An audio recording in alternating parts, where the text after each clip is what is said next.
This episode is sponsored by BetterHelp. The holidays are over, the decorations are down, and suddenly everything feels a little empty. It's normal to feel the winter blues after the holiday excitement. January, February, and March are by far my least favorite months of the year. It's cold and dark, and I have to get some extra vitamin D on board. I also need to keep my regular scheduled appointments with my therapist.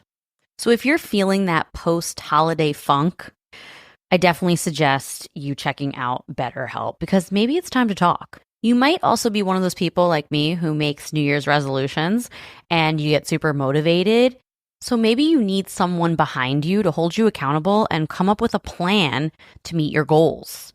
BetterHelp is super convenient, totally online. You have a therapist right at your fingertips whenever you need them. So head over to betterhelp.com/wifeofcrime1 to get 10% off your first month. That's betterhelp.com/wifeofcrime1 for 10% off your first month. More Chumba Casino fan mail. Love this. It says, Dear Ryan, I love Chumba Casino. They're so much fun. I love the wild ride from the social slots to the slingo to jackpots quicker than a 6-time real spin. Everybody's finding their fun at Chumba Casino. Why don't you find out for yourself? Head to ChumbaCasino.com and enjoy hundreds of casino-style games for free with your welcome bonus. Sponsored by Chumba Casino. No purchase necessary. VGW Group. Void where prohibited by law. 18 plus terms and conditions apply. This podcast is an unscripted, unedited conversation about true crime. We take the cases very seriously, but I don't take myself seriously at all, and neither should you. Welcome to Wife of Crime. So Russ, today on the podcast, I wanted to find a story that incorporates both of our interests. And I think I found a case that does just that. Billy was an MLB prospect who was about to be signed as a pitcher with the Detroit Tigers. But a series of unfortunate events would end up changing his life forever. This is the case of Billy Dillon and James Dvorak.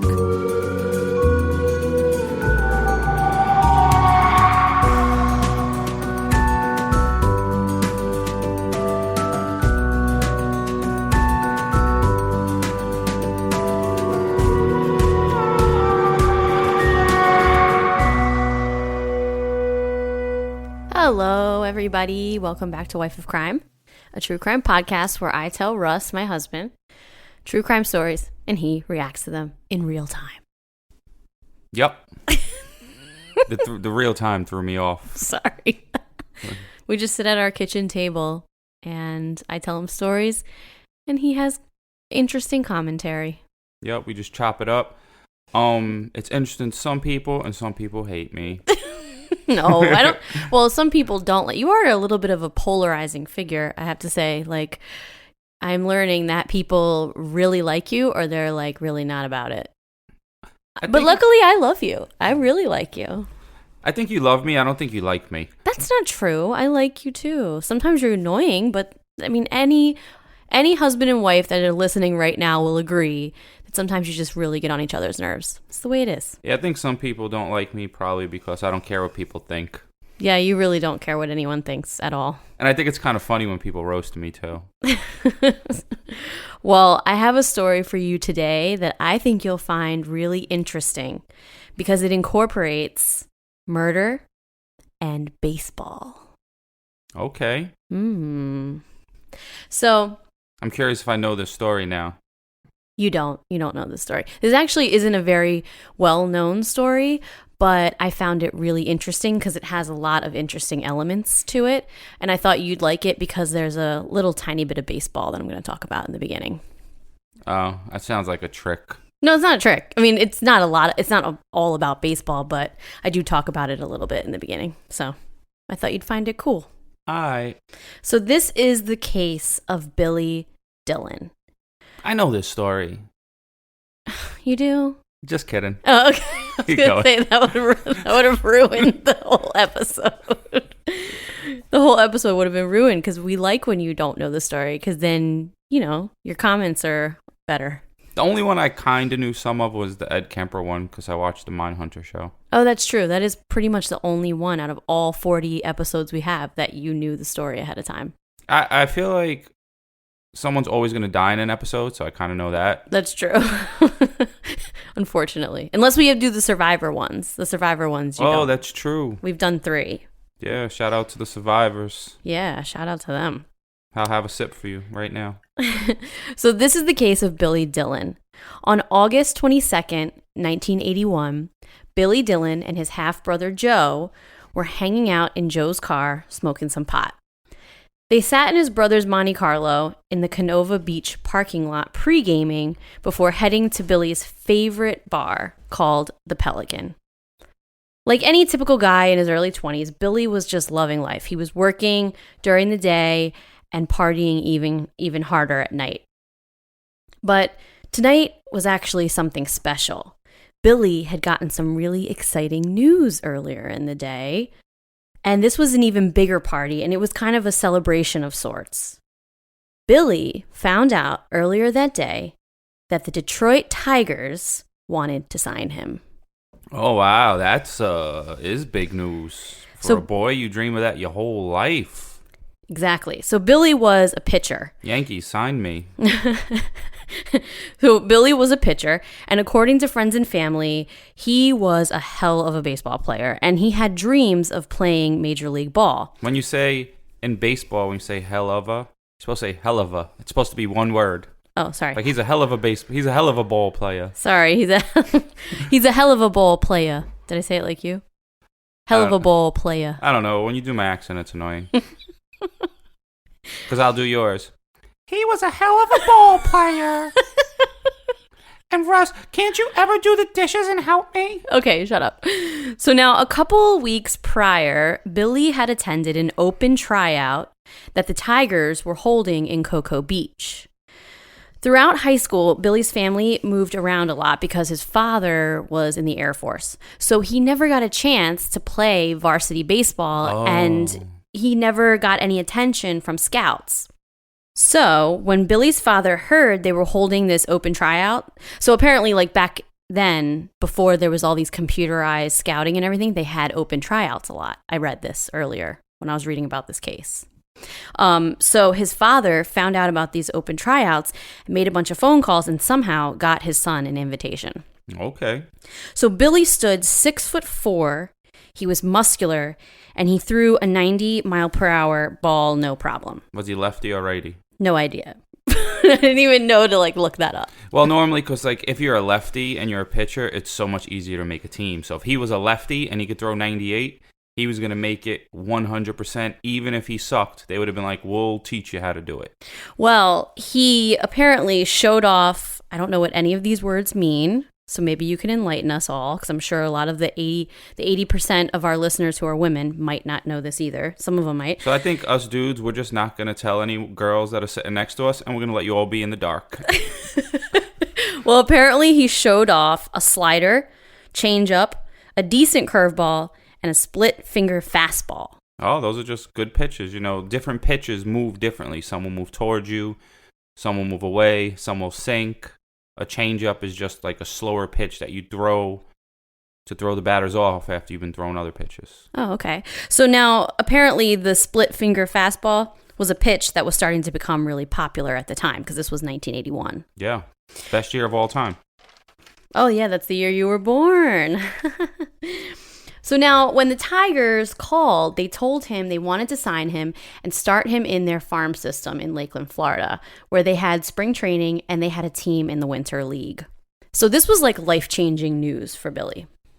And this joint they were smoking in the Canova Beach parking lot, this was a celebratory joint. So they were like in the best mood, listening to music, hotboxing in the car, ready to go out and party.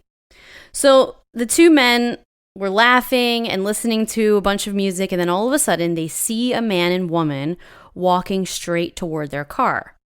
As they came closer, Billy noticed badges and realized these two are Brevard County detectives. And they're definitely going to pull up like, you young kids smoking dope.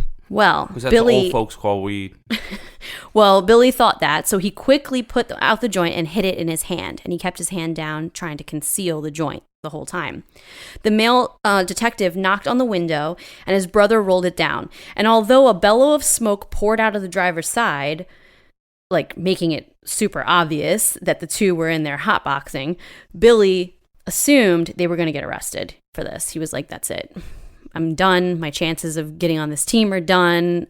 It's over. Yeah, sports teams don't want to deal with a lot of nonsense. But the detective seemed unfazed and instead began asking the two guys if they knew anything about a murder that had taken place on the beach 5 days earlier. Billy was kind of part nervous from having the joint in his hand, and he was also anxious because he was probably a little high at the time. So he just looked at the detective and he said, no, I mean, I just know that it happened right there. And he pointed at the beach, but his hand was really shaky. So his voice kind of shook and his hand shook, and he was noticeably nervous, which kind of threw the detectives off. They were like, why is this kid so nervous about this if he knows nothing? Well, the weed smoke just came out of the car and you go to jail back then. Or maybe. Well, they looked suspiciously at one another, and then the female detective said, well, how do you know it happened over there?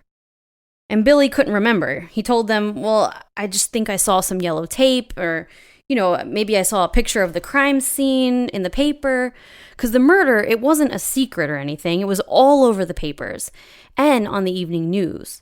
But this statement, quote, I can't remember, would sadly change Billy's life forever. The agents took his picture and personal information. They asked if he could come to the station, but Billy declined. He was still holding that joint in his hand, and plus, he didn't even know anything about this murder. So he was like, you know what? I'm not going to go spend hours in this police station and talk to these people. I don't know anything about this. I want to go party and celebrate this opportunity that I got. If so they I'm not say, going. Can you come to the station? You're supposed to say, eat a dick. Well, so he didn't go. But the police pressed him, and they were like, okay, cool, you don't want to come tonight? How about you come first thing in the morning? Nah. At this point, Billy's high was wearing off, and he was just getting annoyed. So he said yes, just so they would leave him alone. So That's like me and you. You're like, can you do this? Can you do this? I'm like, okay. And then, can you do this? Then I'm like, all right, yes, I'll just do it. And then I don't do it. You're so nice. Anyway, so then detectives, said, all right, cool. Come by tomorrow and we'll get this sorted out and we'll talk about it. So Billy agreed, and the detectives left, and the brothers, they light their joint back up. They chill in the car for a little longer, and then they drive off to the Pelican Bar and hang out for the entire night. It's a little fishy that they didn't bother them for smoking weed back then.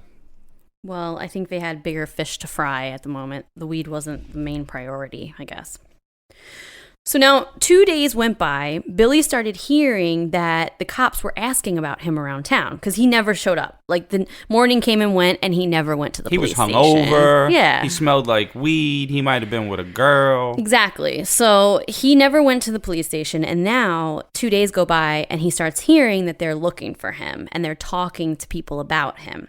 And they even are showing people his picture, which he's like, wait, okay, maybe I need to go to the police station. Maybe I need to clear all this nonsense up, because now the fact that I didn't go, now they're suspecting me even more that I had something to do with this. So let me just go talk to them. We'll clear it up. Oh, man. So he went alone with no attorney. He didn't need one. He literally knew nothing about this murder. So he waived his Miranda rights. You need one? And told cops. Because they'll pin stuff on you. That's true. But in his mind, he's 21 years old. He goes, I don't need an attorney. I didn't have anything to do with this. So he goes to the police station. And he can't afford one, probably. Not everyone could afford a lawyer. That's true. But I think if you say, I need a lawyer, they have to get like a legal aid. Well, yeah, you have to get a public defender or whatever. Yeah, and then they'll come in and they'll be like, what did you say? Don't say nothing. And then they get mad at you like the TV. Well, he waived his Miranda rights. He walked in and he said, just ask me anything you need to know. Let's clear this up. So question number 1, where were you on the night of August 17th? August 17th. I don't know. That was Billy's initial response. How long ago was that? It was 10 days before this day that they were asking him this. I don't know what I did yesterday. Exactly. So his initial response was, I don't know, because he partied a lot. You know, his nights were all the same. He hung out with the same people. He went to the same places.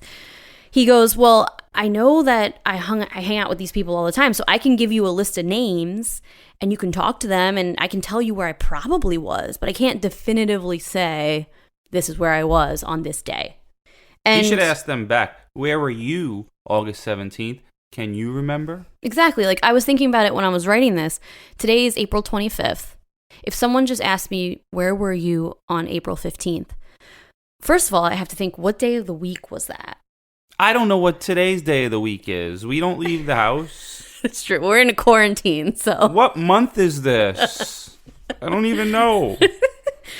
So, yeah, he had no idea. He had no idea what happened on that day and where he was.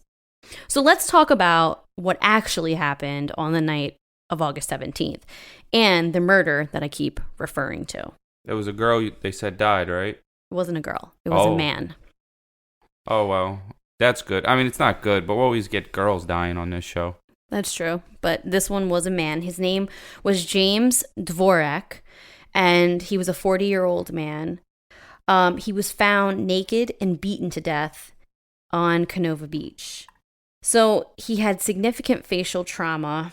Although the murder weapon was unknown, based on the evidence at the scene, police suspected that both fists and possibly a tree branch was the murder weapon, was the thing they bludgeoned him with. Well, they found bark inside his mouth and embedded in his lips. So that's why they thought They a beat tree his branch. face in, yeah. Yeah.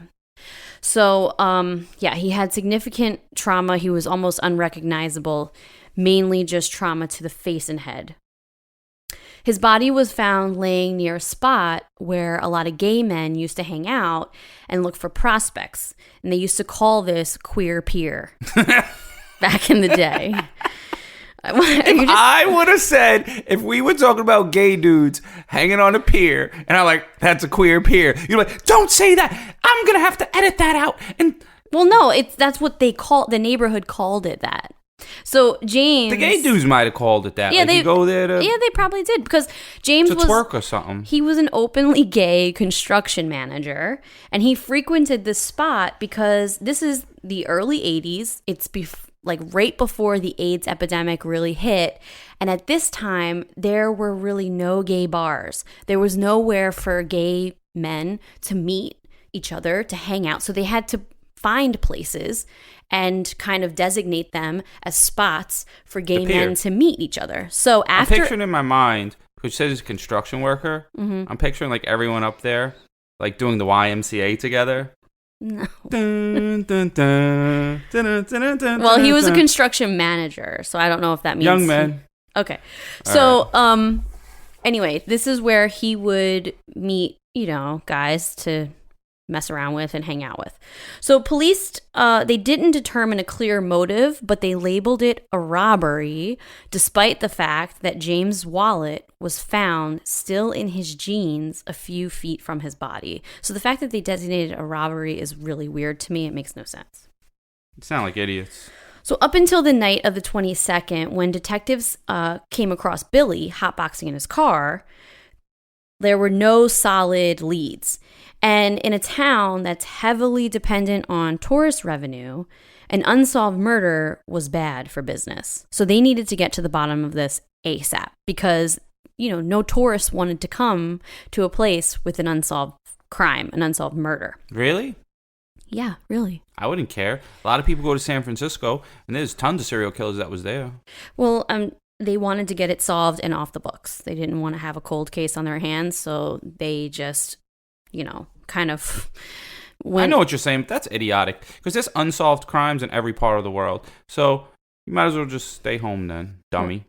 Well, a few days after they initially questioned Billy in the car, police received a tip. A 56-year-old man named John Parker called in after seeing news coverage of the murder. He said that he was in the Canova Beach parking lot around 1:30 in the morning on the 17th. He was there, like other men who frequented the park after hours, to find a man to mess around with. But all of a sudden, a man starts walking really fast out of the woods near the park, and he was wearing a yellow t-shirt that was stained with blood. He came up to John's truck and he said, "I'm Jim. Can you give me a ride down to the bar down the street?" Hell no. John asked him about the blood, and Jim said, "Look, I just got into a bar fight. I'm going back to that bar. I need to clear some things up, but I was just in a fight with these guys. No big deal." And this excuse seemed reasonable enough to John. It was 1:30 in the morning. The guy didn't seem too crazy, and he believed it. Maybe he thought he was attractive, and he was like, a little blood will wash off. Well, as soon as Jim got into the car, John offered him $20 to have oral sex with him, and Jim did. Oh, he's a hooker. So the next morning, when John went back out to his truck, he noticed the yellow blood-stained t-shirt his boy toy was wearing was now on the floor of the passenger side of the car. When he picked it up, he noticed the words "Surf It" in bold letters across the front. John turned the shirt over to police. So now they have a shirt with blood on it, but they have no one. Like, who does the shirt belong to? Did they have DNA back then? No. So DNA shop. That was the first year. That's the year the dude was born. That's opening the DNA shop. You're the dude. I'm the dude. DNA shop, 24-hour turnaround. We're gonna get our technology better, and we'll be able to do it in 2 hours soon. Last year, Save More Money was the most popular New Year's resolution in America. Clearly, a lot of us feel like our money is slipping through our fingers. Well, I don't know about you, but I'm not the best saver, and I don't know much about investing until I started saving and investing with Acorns. Turns out you don't have to be an expert at all, because Acorns will recommend a diversified portfolio that fits you and your money goals. And I always thought that when people say, "Ooh, I invest in stocks," that they had a ton of money or something. Well, you don't need to be rich. Acorns lets you invest with the spare money you've got right now. You can literally start with $5. And you know you guys are spending that at Starbucks on these fancy lattes. So skip the coffee and invest with Acorns. You don't even need a ton of time. Like, you can just sign up and start investing within 5 minutes. Head over to acorns.com/wifeofcrime or download the Acorns app to start saving and investing for your future today. That's acorns.com/wifeofcrime. You guys already know, because we have been talking about them for a while now. Via Hemp is by far one of our favorite sponsors we've ever had, okay? We use their products all the time. Maybe you're a little like me. You're a little anxious. You have a hard time settling down. You're kind of wound up a lot. If that's you, Via Hemp products are for you. Check out their website. You will find something that speaks to you. Maybe you're like Russ. You have a hard time sleeping because you have bad nerve pain or chronic pain. Then Via Hemp is for you, because their gummies will help you get some quality sleep. Maybe you're looking to have a really good time. Maybe you just really like edibles. You want to laugh. You want to get the munchies. You want to watch a movie and have a really strong belly laugh. Then Via Hemp products are for you, okay? They're literally for everybody. So head over to viahemp.com, promo code wifeofcrime1 to get 15% off your first order. That's VIIAHEMP.com. wifeofcrime1 for 15% off your first order. So one name kept coming up. They kept hearing about this kid, Billy Wild Bill Dillon. Billy was big and muscular and apparently told crazy stories about hitting on gay men, leading them on, and then beating them up. Oh, shit. As a way to prove their manhood, unfortunately, this was a common thing back then amongst late teens and early 20-year-old men, to prove that they were not gay. Although this had been done... You know how you prove you're not gay? How? You don't have sex with a man. Well, although this had been done by many guys in Billy's peer group, no one had ever claimed to see Billy actually beat up a gay guy. So most of these stories were probably just embellished by Billy himself. He probably just made up these stories of, beating these dudes You up. got to be careful mess with them gay dudes. Because when I was growing up, there was 2 gay dudes on my block, and they'll whoop you. Them gay dudes, I guess they were very flexible. They hit you from all angles. They also can fight because they probably got ridiculed for years. Yeah, no, they fuck you up. And they can fight. One of the gay dudes beat up this dude that used to bother me all the time, and he whooped him up and down the block. Well, there you go. Good for him. He defended you. No, he didn't do it for that reason. He did it for his own reason. Oh, okay.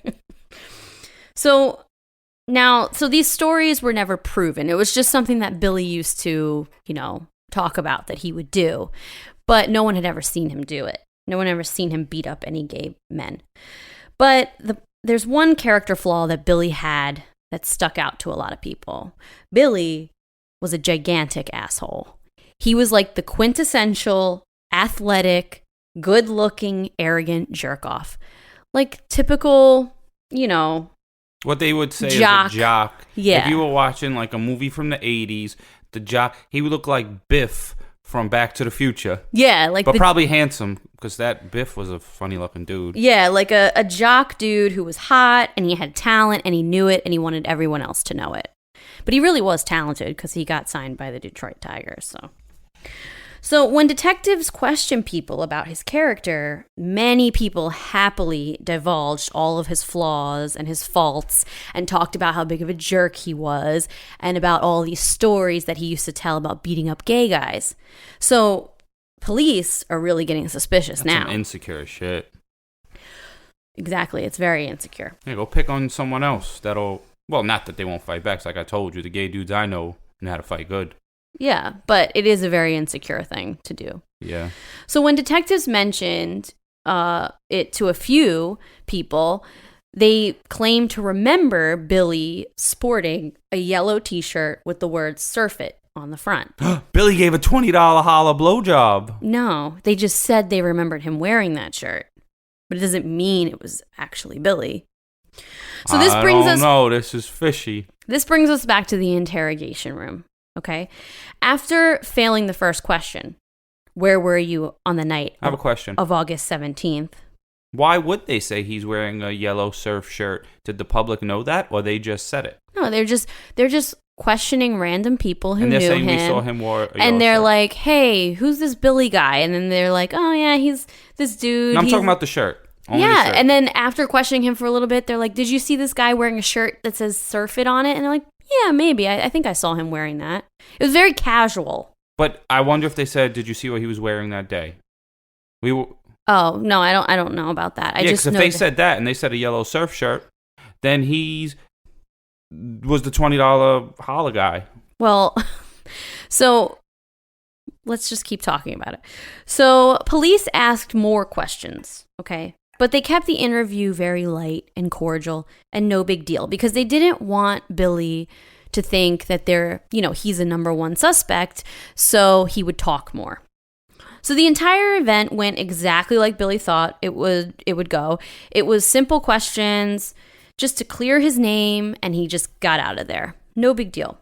The police brought Billy in a few more times for questioning, and Billy cooperated. Despite his family's growing apprehension and request for him to obtain a lawyer, he didn't.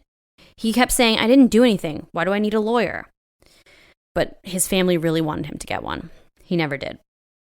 Then, as part of the interrogation, police hired a man named John Preston. He was a scent tracking dog expert.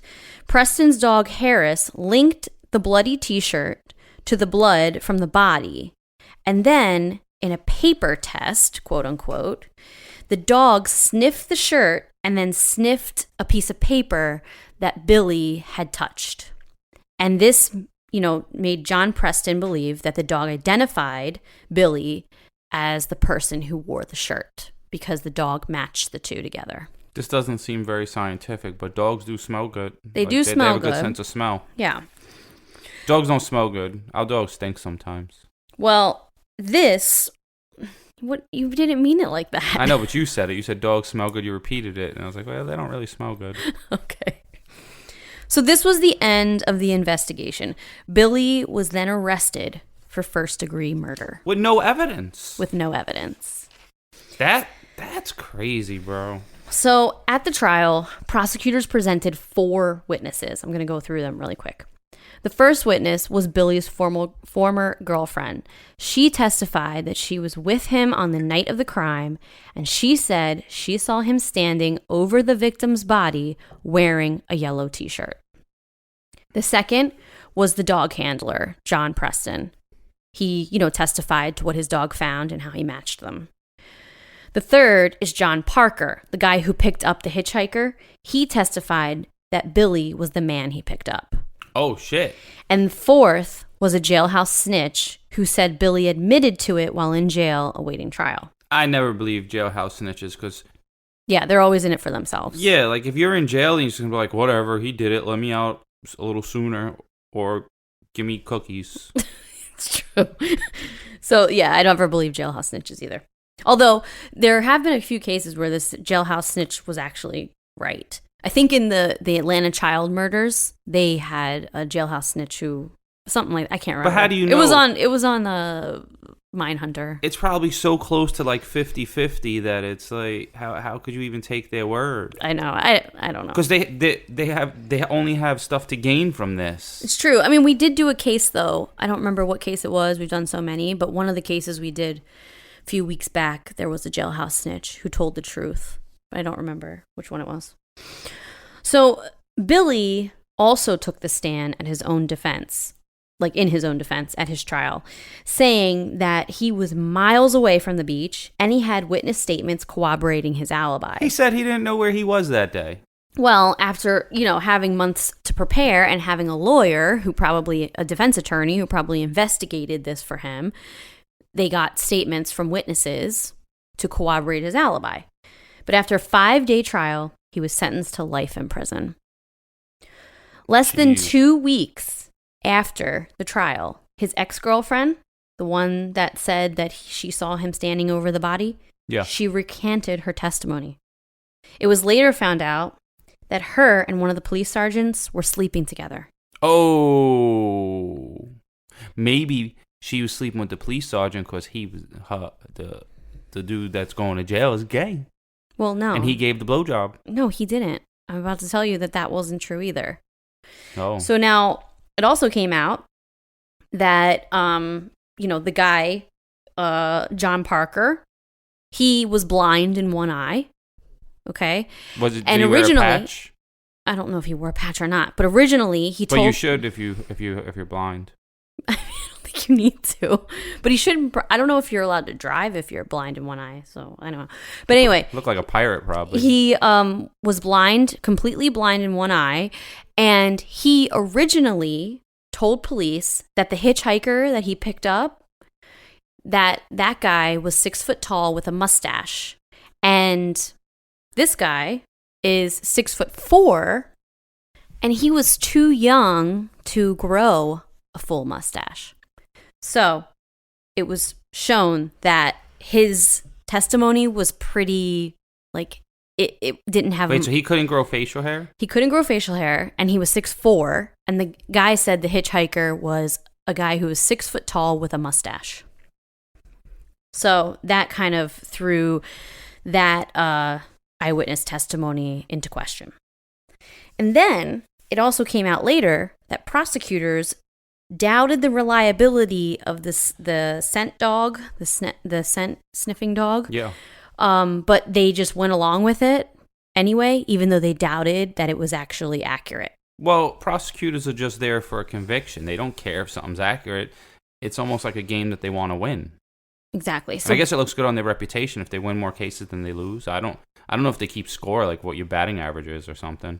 I don't know. But it turns out that with the girlfriend recanting the statement, the dog evidence being kind of a sham, the dude who picked up the hitchhiker being blind in one eye, and the description not matching Dillon. I don't think blind in one eye has to do with anything, because I just closed my eye when you were talking, and you still look exactly the same. Well, I don't know. Maybe And I had a friend who had one eye. Well, it was kind of messed up. It got worse. And he still used to drive. Oh, okay. And he ended up wearing a patch. Oh. I always thought it looked weird, though. Well, this guy gave a description that didn't match Billy Dillon. So anyway, less than an hour after being in prison, Billy was gang raped. And he considered committing suicide right away because now he's sentenced to life. Less than an hour? Less than an hour after being in prison. That's crazy. He contemplated suicide many times, but he just kept hearing a voice inside of him saying, keep going, keep fighting, keep fighting. So Billy filed several appeals in the first 5 years following his conviction, but all of them were denied. Okay. Then he kind of came to grips with his fate and he was like, okay, if this is where I'm going to be forever, this is where I'm going to be. And I just have to deal with it. But he maintained his innocence the entire time and he continued to ask for DNA testing, especially after DNA testing came out and the science got more involved and it, got better. Now test that joint. So then in 2007, with help from public defenders and the Innocence Project of Florida, Billy Dillon again requested DNA testing, and this time they tested the t-shirt. They found DNA from the victim and an unknown male, but zero DNA from Billy Dillon. So he's innocent. So he was innocent. I wasn't sure until this point. Well, based on the results, he was released on November 18th, 2008, and finally exonerated on December 10th, 2008, after spending 27 years behind bars. Wow, who knows? He could have been like a famous baseball player or something. I know. How terrible. Damn, Sad. Billy. And they said you're giving blowjobs for $20 too. They try to ruin your reputation. Yeah, they tried to ruin his reputation. He missed out on opportunity. It's really sad. But even though you're a dick. Right now, well, he was a 21-year-old jockey. I don't care if you're 12 arrogant jerk. I mean, that's I don't a care. lot of them are jerks. If you're 12 years old, don't be a dick. Like, it doesn't matter your age, just don't be a dick. That's true. Hashtag don't be a dick. Put it on the gram. So Wife now, of Crime Pod on Instagram. Hashtag don't be a dick. So Billy now lives with his long-term girlfriend to this day. He plays music. He actually just sang the Star Spangled Banner at one of the MLB games. I don't know which one it was. I have to look it up. Really? Yeah, he plays golf every day. He works a regular job. He's just like because he was exonerated, so he's no longer a felon. He's probably like 40 years old or so, right? No, he's 50-something. Oh, he's 50. He spent 27 years in jail. Oh, because in 81, he was a 20. Yeah, he was going to play baseball in 81. Yeah. All right, I mixed it up. I thought he was. Never mind. Just go ahead. So, the question now, though, unfortunately, because we can focus on this exoneration, and it's a really good exoneration case, but what really happened to James Dvorak? Who murdered him on the night no of one cares. August 17th? What? I bet no one cares at this point. Not no one. Yeah, I'm sure his family cares. No, his family. When I say no one, I mean people that can catch him.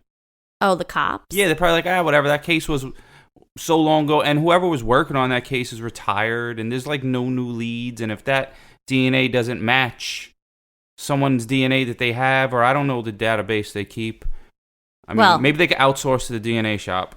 Well, I have the answer. Because some people actually did care, and they looked into it. Oh, shit, like the ladies from Don't Fuck With Cats. Well, no, it was police. It was special investigators with the sheriff's department. They ended up reopening the case after Billy Dillon got exonerated. And they found out that there were 4 men that the Brevard County Sheriff's Department concluded had killed James. It was discovered that all 4 men's names were on a tip sheet. So, like, a lot of times when you get tips, when investigators get tips in the police discovery and stuff, you'll see, like, tip sheets. Where, like, let's check out this guy, this name, this name, this name. And it's, a bunch of names that they need to look into. Like leads. Mm-hmm. So, these 4 men's names were on the same tip sheet as Billy Dillon. But clearly, they honed in on Billy and didn't continue to look at all of these other 4 men. So, they never followed up on them. And it wasn't until one of the men, named Philip Huff, confessed that he, along with James Johnstone and Eric and Daryl Novak, beat James Dvorak to death. Johnstone's DNA was then found on the t-shirt. So they took his DNA, they compared it to the DNA, the unknown male on the t-shirt, and it was a match. Did they say why they did it? Yeah, so they were all hanging out. These 4 guys were at the Canova Beach Park and just hanging out, smoking weed. They weren't there looking to have sex with anyone. They were just there hanging out. Meanwhile, James was there to like rendezvous. He met up with them and they all started smoking weed together. James Johnstone and James Dvorak, they went off together, and the other 2 guys saw them messing around in the woods. So they were messing around in the woods, and I guess James, the one that committed the crime, his friends didn't know that he was into it, and he claimed that James Dvorak was sexually assaulting him. He got caught with his pants down. So they all beat him up and killed him. And then James Johnstone, the one wearing the yellow shirt, came out of the woods covered in blood, and that's when the other dude picked him up. Wow. So now, you think after an event like that, then someone tries to give you $20, like you'd think you'd be like, nah, yeah, he must be a psycho. That's crazy. That's like some real psycho shit. Yeah, like you're compartmentalizing different things that are happening in your life. You're just separating them so, like in a box. Like, I don't know the right word. You literally just killed someone. Yeah. And now you're coming out of the woods and you give a blowjob to a dude who offers you $20. And for only and you're covered in the dude's blood that you just killed. And it's only $20. It's definitely an offer you can refuse. It's true. It isn't like he was like, hey, I got $1 million if you suck a dick. Like, it was like a little money. It's crazy that people can actually do that. It's sick, to be honest. So now, the evidence and confession was turned over to a special prosecutor who claimed that he was unable to charge the men. He said that that the statute of limitations had expired and the 4 men remain free to this day. Wow. Unfortunately, though, they're in their 50s. Oh, they're 50s, not old 60s. As shit. Unfortunately, life isn't great for these men because sometimes the universe must collect on unpaid debts. So 2 of the men have been in and out of jail numerous times, multiple drug charges, and are currently on drug probation today. Daryl Novak sat on his mother's back porch and on September 11th, 2019, last year, put a Beretta handgun to his temple and pulled the trigger. Good. But sadly, after James Johnstone... You piece of shit, your mom had to clean that up. But after James Johnstone learned of his DNA matching the one on the t-shirt, he stopped cooperating, and his last known whereabouts are in Illinois, where he may be to this day. No one ever heard from him again. Damn. So while, like I said, this was like an amazing exoneration story for Billy Dillon, it's an incredibly sad story for this man, James Dvorak, who was murdered and no one's ever paid for it. And the man who did pay for it ended up being innocent, and now there's been no justice for him. Yeah, and now all that happens is people just talk about it on podcasts. It's really sad. So that's the story of the exoneration of Billy Dillon and the murder of James Dvorak.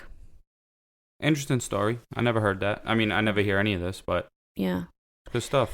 I thought you might like some of the baseball references. I know it was only in the beginning, but yeah, you led me on.